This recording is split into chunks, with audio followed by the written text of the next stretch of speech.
boys and girls, students of Buddhist Sunday School and Dhamma classes, parents, grandparents, and teachers of Buddhist Sunday School.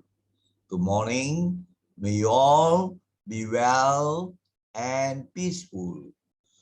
Now, for today's lesson, we are going to show another PowerPoint of a story that teaches us some good lessons. And the story is titled of potatoes, eggs, and coffee beans. Now, this story is a simple story, but it has some good moral lessons to teach us. Now, as usual, we will launch the PowerPoint, but before that, let us check the setup to make sure it is okay. It's all right. Now we are ready to launch the PowerPoint. Now you see the cover slide of potatoes. You know what potatoes are. They refer to the English potatoes, right, that you use for curries or, making curry puffs. Not the other type, the sweet potatoes. This one, this is the English potatoes, all right? Then, of course, eggs, and coffee beans. And from coffee beans, of course, you can make that wonderful drink, coffee, all right? So this is a short story with life lessons, and it concerns a little boy, maybe in standard 1 or standard 2 or standard 3, whatever, right? And let us see what it's all about. Now, before that, let me take off the video. Now we are ready to see the start of the story. A little boy named John lives in a beautiful home with his parents. Now, this is the little boy, a primary school boy, and that is the mother, and that is the father. So he is called, of course, loved by the parents. So what actually is he complaining about? As you can see, the facial expression here. Let us go on to the next slide. Now, one day, the father finds John crying.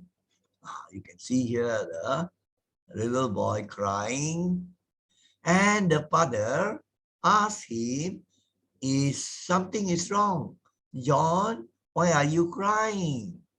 What is the matter? What is the problem? So let us see the reply. John says meekly. Now, meekly means in a gentle manner. He doesn't shout or doesn't, speak in a very loud voice, but very gently, in a gentle, soft manner, perhaps. I have so many problems in life, and talks about his problems. You know what does he say? He says, I have so many problems, a lot of trouble in life. What should I do? Why is it that I have so many problems? And he tells the father the various problems that he has. Now, everybody has problems. Maybe he cannot do his homework in time, or maybe his friends say bad things about him, or maybe sometimes he feels not so well, having a cold, right? And then sometimes he feels very sleepy. All sorts of problems young and old will have. That is a fact of life. So that is what he tells the father. So, okay, problems. So let us go on to the next one. That is slide 5. So the father listens patiently to him. So that's a very important thing. When somebody is speaking, we have to listen patiently. It's very rude, right, to interrupt. And nowadays, I find many young students like to interrupt when the teachers or when adults are speaking. They should actually wait for the conversation between the two adults, let us say, is finished. Then you can ask or you can break into the conversation. So listening patiently is a very important thing. Otherwise, you wouldn't know what to do, isn't it? If you are given the instructions. So John's father listens to him first before he tries to help John to face the problems that he's complaining about. Now let us go on to slide 6. So what does the father do? Now you notice that mostly all the sentences are in the present tense. Most stories, of course, would use the past tense, but this story uses the present tense all throughout. It's okay.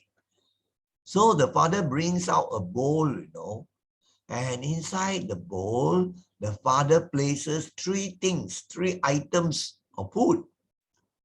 One is the English potato, a few English potatoes, right? And the next food item, a few eggs. And of course, the last one, some coffee beans, from which you can make coffee. Now, these are all uncooked, raw, isn't it? And you can't eat, isn't it? You can't eat the raw potato, the English potato. And can you bite into the egg? It's raw egg, not suitable. And then the coffee, can you chew it? It's not the way, isn't it? To eat or to drink the coffee. So these are the 3 things, potatoes, and these are some animation, images, the eggs, and then the coffee beans. Usually very, very dark brown in color. Now let us go on to the next one. That is slide 7.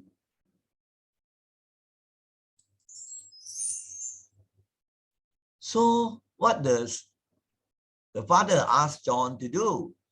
So he asked John to touch and feel the ingredients in the bowl, the food items, and tell what he feels about them.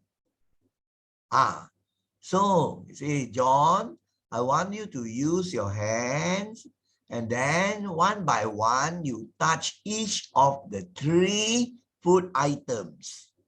The first is the English potato. You can see the picture here. And the second one, of course, you have the eggs. And the third one, the coffee beans. So, of course, John is a very good boy, actually. So, he touches each of the items separately. That is what he does. So, what happens next now? That is slide 8 now. So, John describes how he feels from the sensation of touch. He uses the hands to touch, isn't it? Just, even a blind person can know many things by just touching and smelling, of course. Whether it's hard, whether it's soft, whether the surface is smooth or rough, right? And then what about the texture? How does it feel like? So various things from the touch.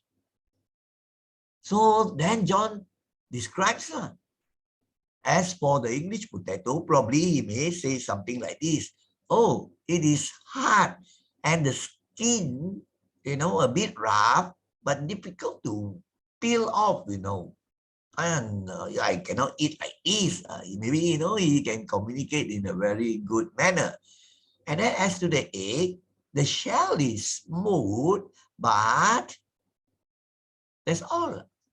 I cannot eat the egg like this. It is hard, so something has to be done.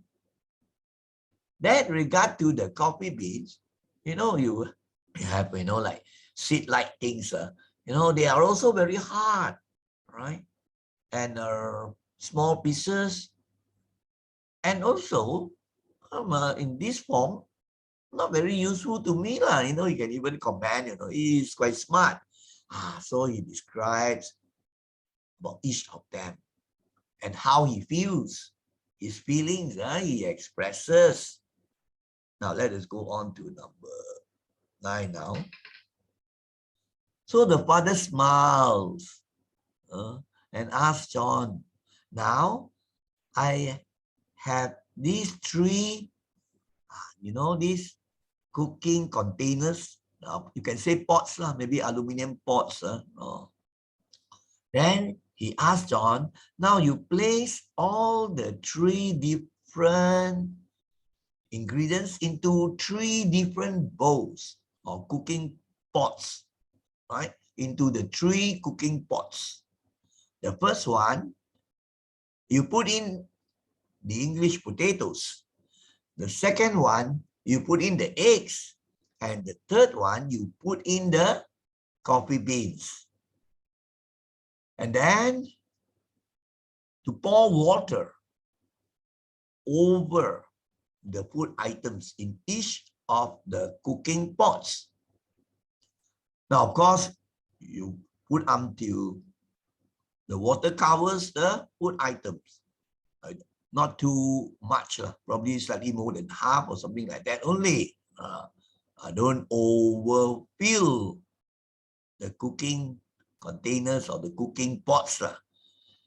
So John follows the father's instructions carefully and correctly. Now let us go on to number 10 now. Then the father puts the cooking pots on the stoves. Actually, you have the cooking device, the cooking stove. Maybe, you use the gas. I think you may have seen your mother cooking in the kitchen with the stove, the gas stove. You have also electric stoves, where the cooking device, right, is powered by electricity. But many cases use the gas tank, as you know, either Esso or Chalene. So you have gas stoves, you have, 3 heaters.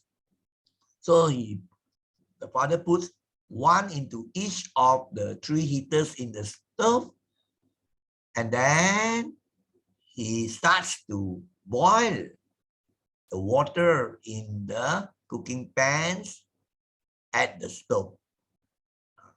So after some time, of course, what happens? The water will boil. So it boil after a few minutes already. So of course you would see actually that the food items inside the cooking pots would change already. Would change because they are being boiled.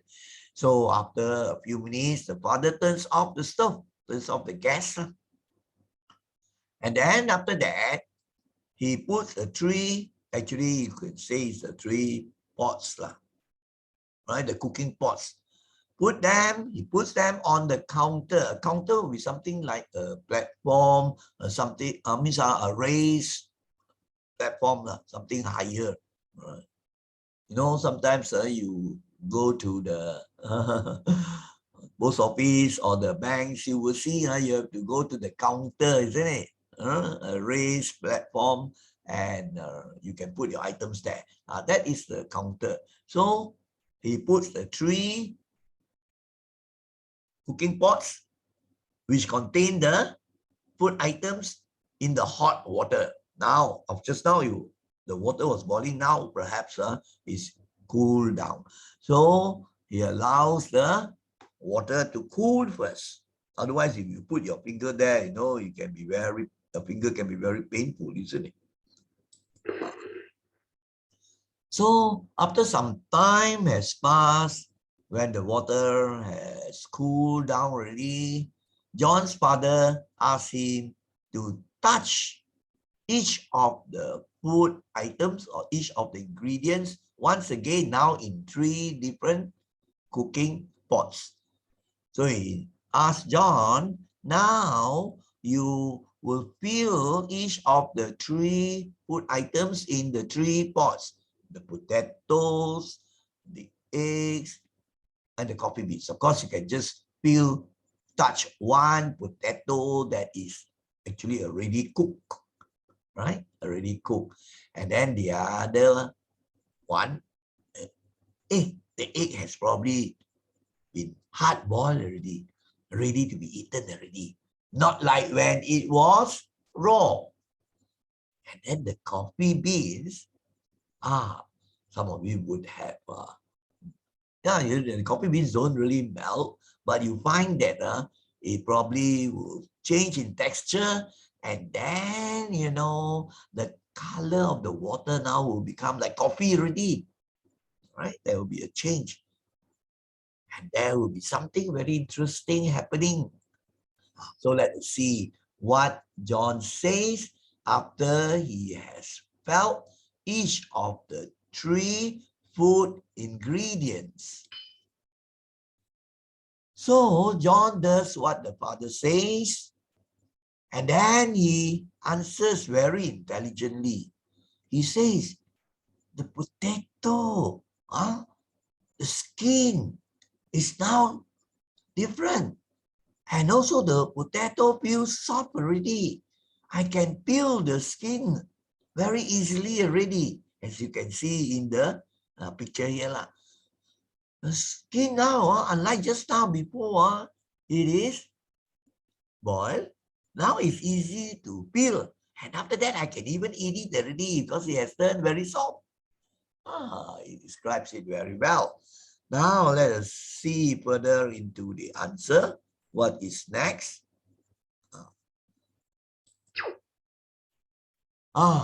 He said it got to the egg. Wow, the egg has become hardened already. Of course, just now the shell was also hard, but if you were to, press it hard, it may break, and then all the yolk and the albumin will spill up. But this one, he knows that it's cooked already, right? And he says, I know now. This egg now is already cooked, fully boiled.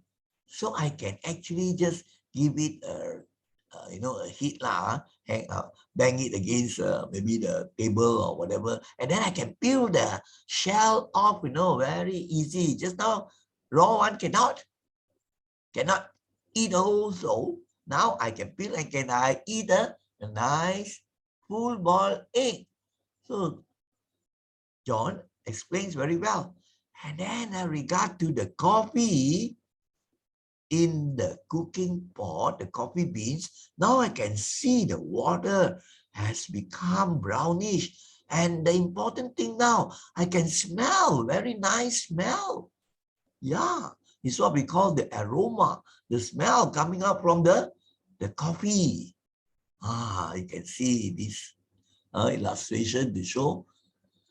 So you see, change has taken place because certain correct actions have been done to the 3 food items.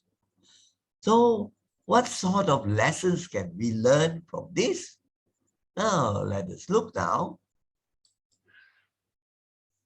So after listen to John's explanation, his comments, then the father smiles and tries to explain to him the meaning of the situation, how he can learn important life lessons. So the father tells him, now the potato, the egg, and the coffee beans all represent the 3 different situations that people will face and how they react. Actually, better word is respond. Right? How they respond to situations that can be very, very difficult. Adverse means very difficult situations, very trying, very challenging situations that give you some sort of trouble and difficulties until you solve them.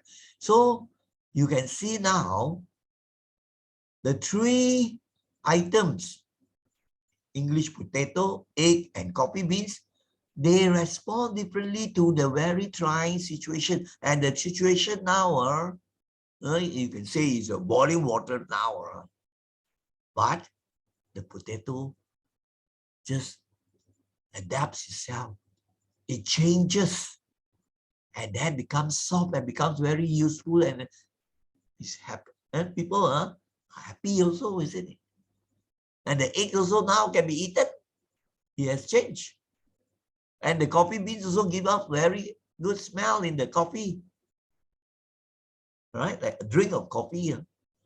So you find it's interesting in the sense that this tells us that we have problems, right? Different types of problems. But when these problems are solved in suitable ways, then we can get good things. You can be happy, right? The problems are resolved. If you don't do anything, just as the potato like that, we're always complaining. Why the potato like that one? Cannot peel, cannot eat. Why the egg is like that? How am I going to eat the egg? And the coffee beans, just left like that. I cannot do anything. Every time complaining about the things. But if you do something wise, correct, then you solve the problems in it. You can eat the potatoes, you can eat the eggs, and you can drink the coffee drinks also. That is a very important life lesson. So now let us go to the situation that I've explained just now already. And of course, I put in some animation to see that everything turns out well now. The potato has changed. It has become useful. Similarly, the egg and the coffee beans. So the potato has become soft. Just as when you have a problem, instead of complaining and worrying, no use. You try to solve the problem. Then when the problem is solved, you become happy. And then you can get on with the situation. And likewise, also the egg has turned very strong already. A hard-boiled egg. And it has become useful. So likewise also, if you have another set of problems, that problem also can be solved. And when the problem is solved, then you get a very useful results. You solve the problem really, that maybe you have an equipment You say, yeah, no problem, I cannot use it. It's a useless one. You're complaining. You try to solve the problem. And when the problem is solved, you repair that thing, or you get help, or you learn from YouTube, Google how to solve the problem to make your instrument or to make your gadget work again. Then it turns out well, isn't it? You can use the thing again, so the problem is solved. Right? So many situations in life where you have problems, instead of just complaining, I have so many problems, this and that, then what is more important is we take steps, different steps according to the situation and the problem, then they can solve. So you see, we transform the things. In other words, we use ways to have the problem solved, just as what happens to the three items of the potato, the eggs, and the coffee beans. So that is this slide 15. Now, this is taken from, one of the stories over the net. I've changed it all into PowerPoint and we put in animation. And according to what is written there, the problems are a part of life. But that is a fact that we must acknowledge and accept. It is not possible to have no problems in life, right? From the time we are born until we die, there will be problems. Instead of just complaining and criticizing, condemning, cursing, our mind should be trained to be wise, to understand that, well, dukkha, we say, suffering or trouble or problems, they are natural, part and parcel until maybe you become a Buddha. So what is important is how do you handle them? How do you respond so that you will become wiser, you become better individuals, smarter, and you can live more peacefully because you have solved the problems. Just like the animation, you have a problem, but now you have this Spider-Man or one of those heroes, the Marvel comic heroes, superheroes. He solved the problem already, right? So that is a very important moral that we can learn.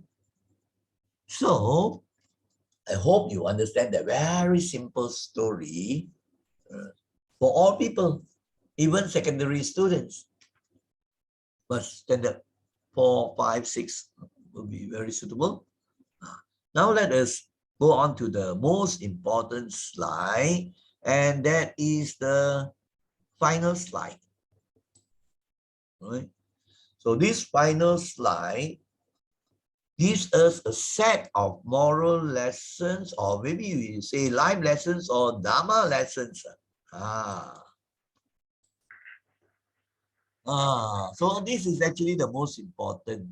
Having heard the story, then we learn some important Dharma teachings or life lessons. And Dharma is everywhere in our daily lives, or what you see, what you hear, that's Dharma. So we this way train the mind to be more wise, to be able to handle the problems well, to resolve the problems, and then to train the mind to be better and better. So there are listed here 5 life lessons, so you can say Dharma lessons. Everything is Dharma actually. And I hope you can grow in your mind and live more peacefully. Now let's look at the first one. And what is the first one? It says life has both the good times and the challenging times. That is quite natural. What we call the 8 worldly conditions in terms of Dharma. Sometimes you have happiness. Sometimes you have suffering, isn't it? Sometimes you feel, not so well, you are sick, right? But sometimes you feel very healthy, very strong. Changing conditions. Sometimes good times, sometimes challenging times. And sometimes you gain and sometimes you lose. Like for example, you play a game. Sometimes you lose, maybe in the badminton match with your friend, or maybe you lose in the ping pong game. But sometimes you win. That is natural, isn't it? Now, if the person is smart, he can handle the situation very well. Even if he loses, he doesn't get angry or sad. He says, well, that happens sometimes. I feel happy my friend has won. He congratulates the friend. That's very good, isn't it? And of course, if he feels very sad, right? If he feels very sad, that too will pass. We'll see the lesson later on. So you find happiness and suffering or sadness. That's the first pair. Then you have gain and loss. Sometimes you gain, sometimes you lose. Like I gave you the example of a sport game that you play. And then the third set, praise and blame. That is natural in life. Sometimes people praise you. Wow, you feel very happy. Wow, John, you are very handsome boy. You are very, very smart, intelligent. Wow, you feel very happy, isn't it? Okay. But sometimes you get blamed. Everybody is bound to have that. You say, John, right? You are useless, you are naughty, you are ugly. Wow, how do you feel? So what you should think is, well, that is his opinion. If he's saying all those lousy words, that is his karma. I do the best I can. I accept myself, right? Even if I blame, I look at myself and say, is it true? Have I been naughty? If I have not been naughty, I have been a good boy, then why bother? Isn't it? So you see, you can accept the thing peacefully. Then the last set of two, honor, dishonor. Sometimes you become very, very popular. John, you get elected as the monitor. You have a pangkat. But another time, the following year, you go to a higher standard already. Somebody gets elected, you are not the monitor. So you don't have that power or fame anymore. But you learn to accept, isn't it? You say life is like this. So you maybe feel happy for your friend. So when you understand this, that life has both the good times and the challenging times, then you are growing in your wisdom and you can live your life more peacefully. That is an important thing. Now let us look at the next one. We must have the courage to face and solve life's problems. Not always to just complain, criticize, curse, condemn, the 4 C's, which I mentioned before, I think, which are not good, to always criticize, complain, curse, and condemn. Why life is like that? You have these problems for me. Why am I getting all these problems? Why is it that other people don't have this? So they may have their other set of problems, their own set of problems, isn't it? None is free from that. So when you understand that, then you say, it's all right.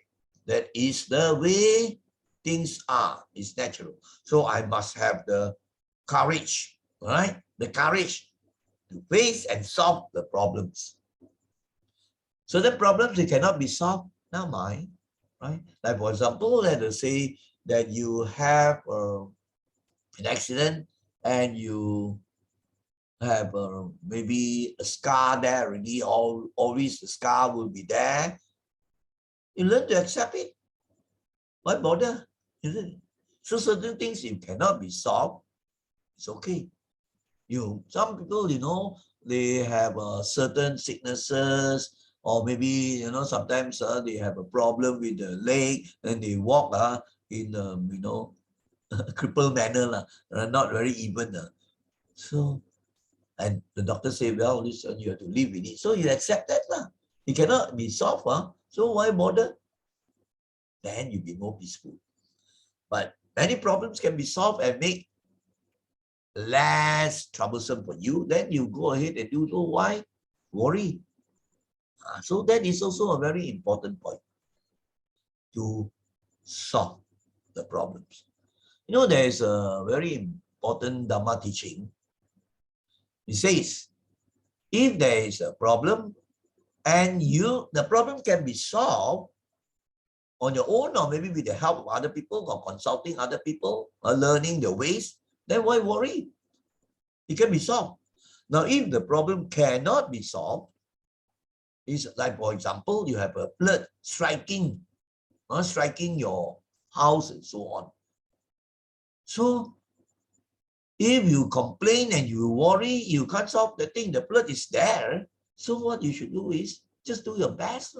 Before complain, why is it like this? Let's say, for example, the weather is rainy and you have to go out to play a game, but it is rainy. It's raining. So, and you have to wait. It cannot be solved there and then like that. So you learn to be patient and accept it. So why worry? That is a very important attitude that you have to cultivate. Now let us look at the third one. The most important thing.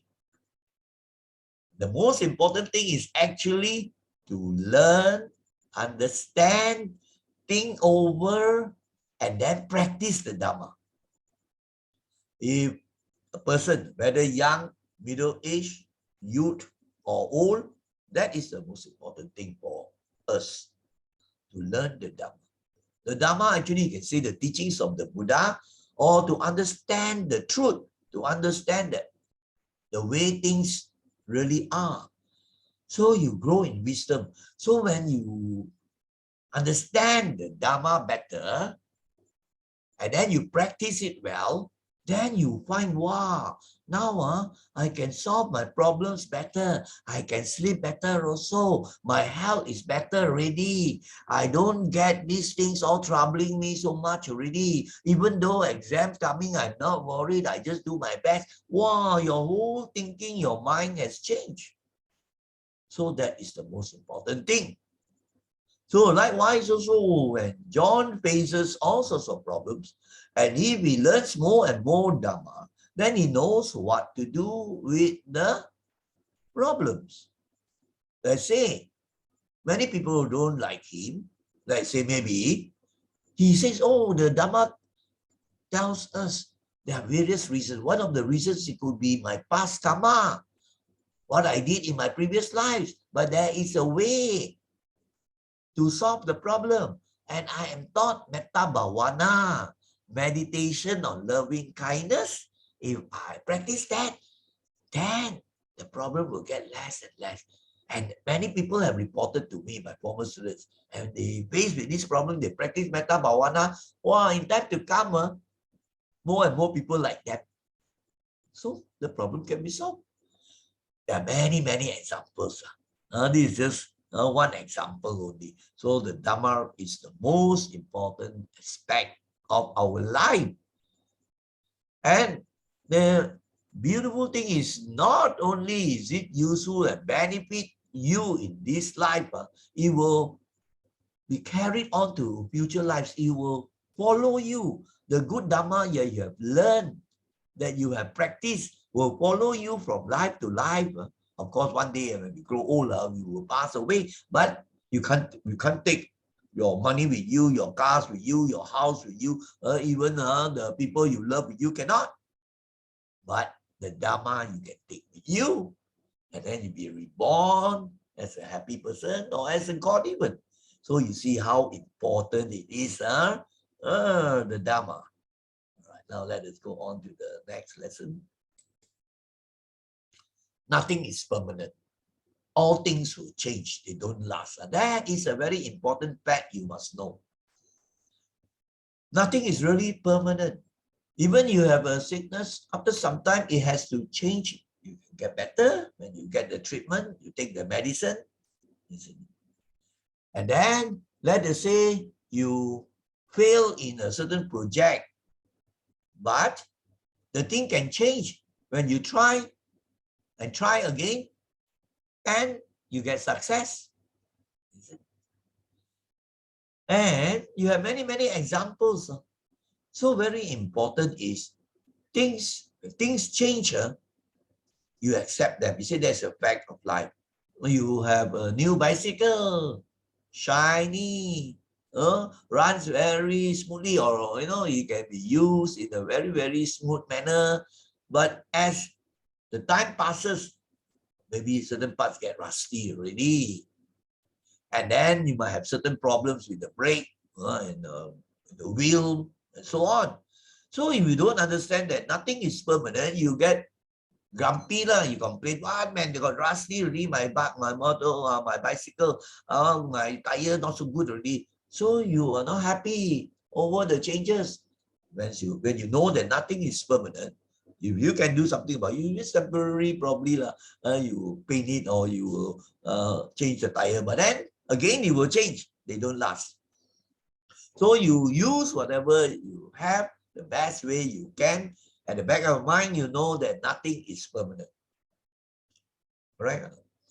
Even your loved ones, your grandfather, your grandmother, right, whom you love very much, of course, they also get older each day.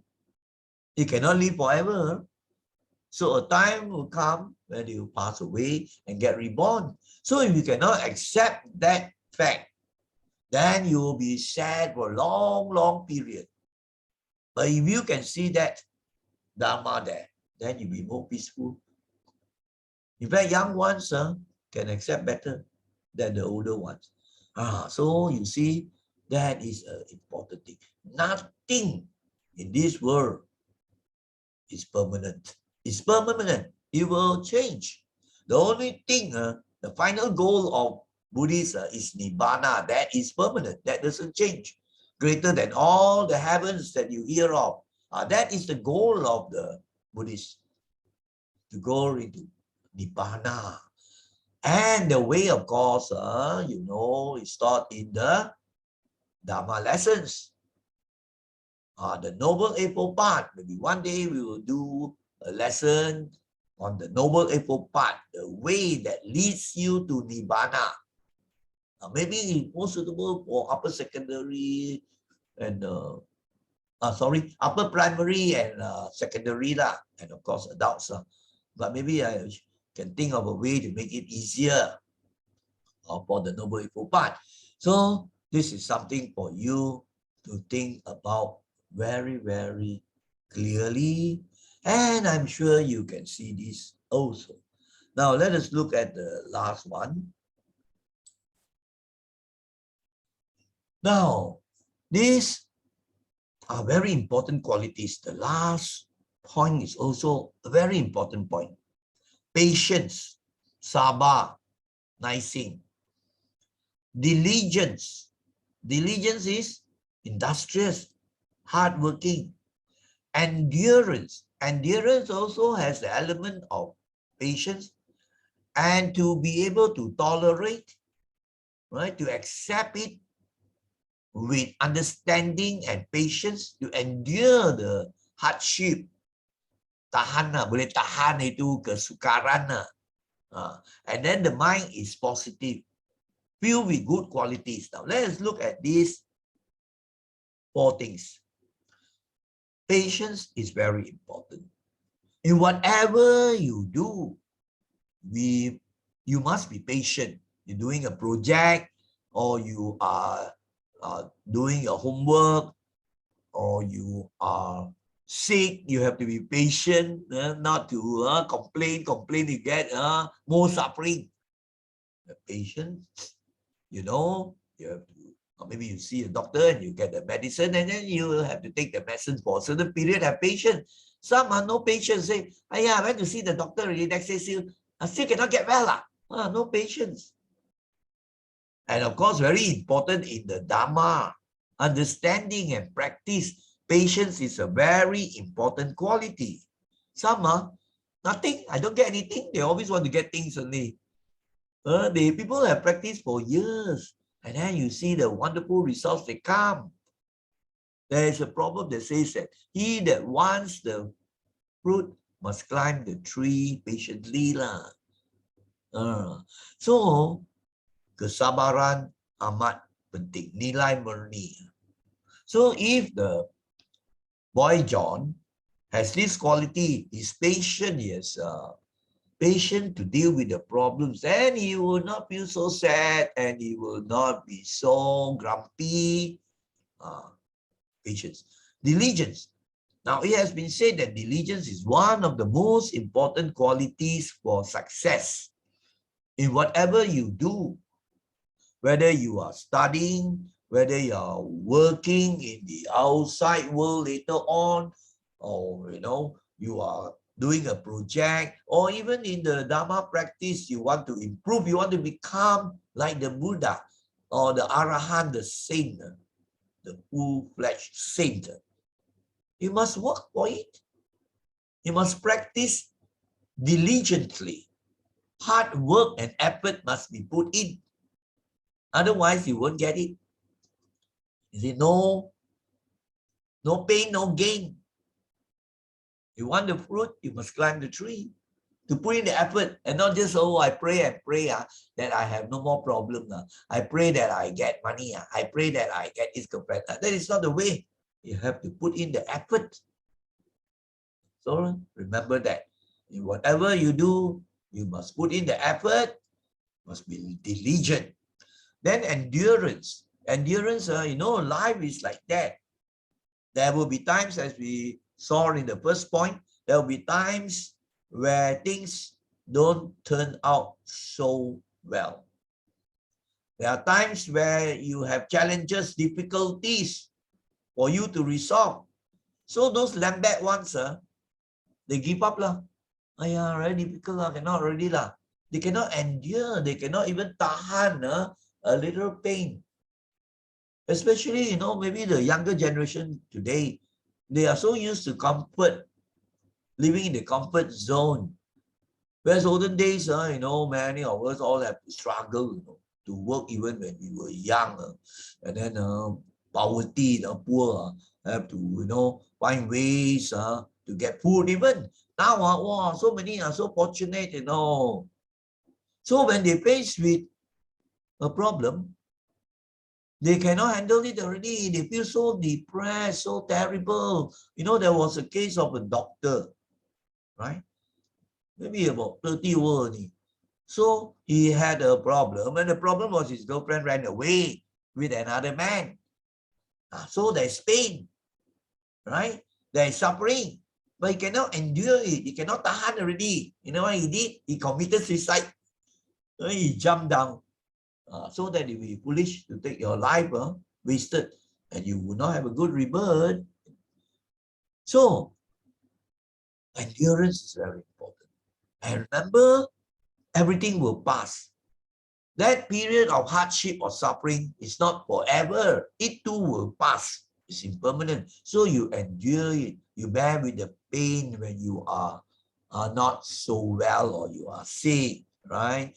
You bear with the pain because you feel that subject in the test for a while. But then that too will pass, and you can improve by studying diligently later on.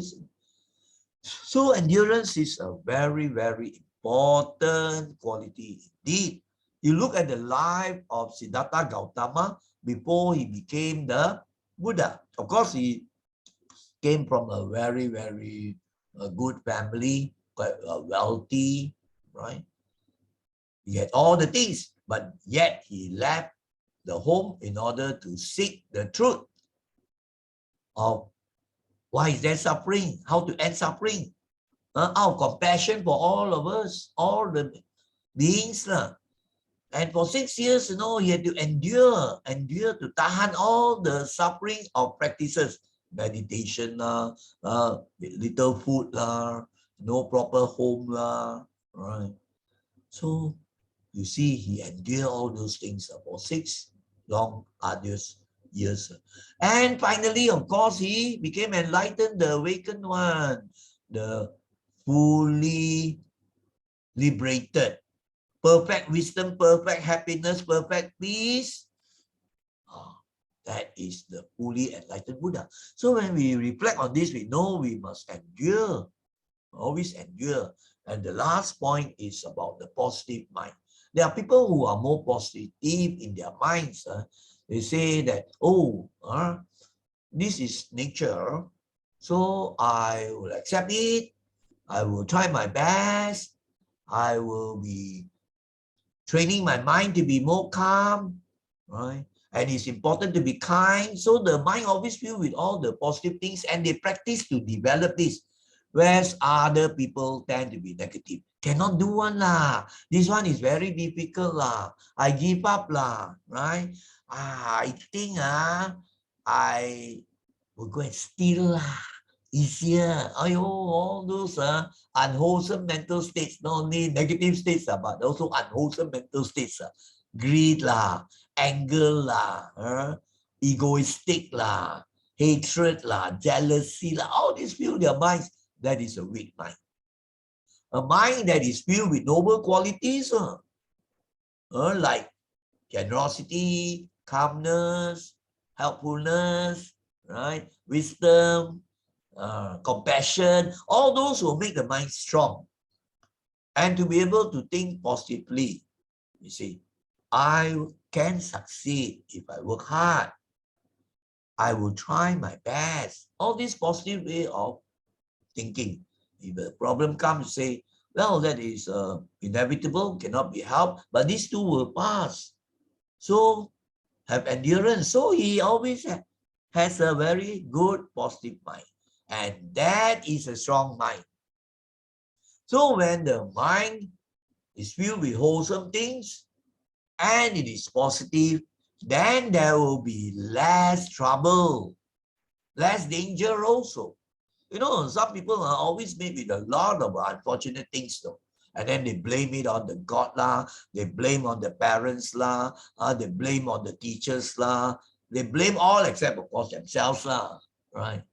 Whereas if a person has a positive mind, he's diligent, and he does all the good things, avoid the evil things, the unwholesome, unskillful things I mentioned just now, then you find there will be less problems and trouble for him, and he will have less dukkha.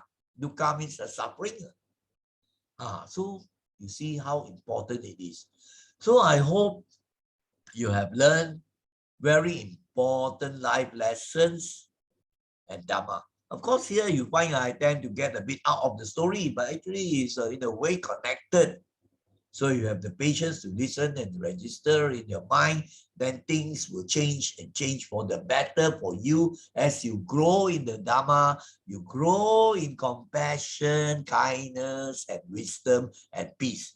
And isn't it wonderful that you are living a most meaningful life? So it's coming to near an hour already based on this very simple short story, but I have spent quite a lot of time on the Dharma teachings actually, not just the story. So before we say sadhu 3 times, I would like to thank all the students for being patient, right? For being and having endurance. Some will feel very bored already. Better go and play my WhatsApp game or whatever. But you have shown good qualities of patiently following to the end. So for students and boys and girls, and also the parents and grandparents who can teach a lot of life lessons and Dharma to the younger ones. And that is a very, very meritorious thing. And of course, also to all the teachers who have been doing wonderful jobs at the Sunday School, Buddhist Sunday School, and also the Dhamma classes. So to all of you, we say sadhu lah. So let us now conclude by, as usual, saying sadhu means excellent. That's the Buddhist way of expressing, right? Congratulations lah, or shabas lah. We say sadhu. So let us now say sadhu 3 times. Sadhu, sadhu, sadhu. May you all be well, happy, and peaceful. Take care.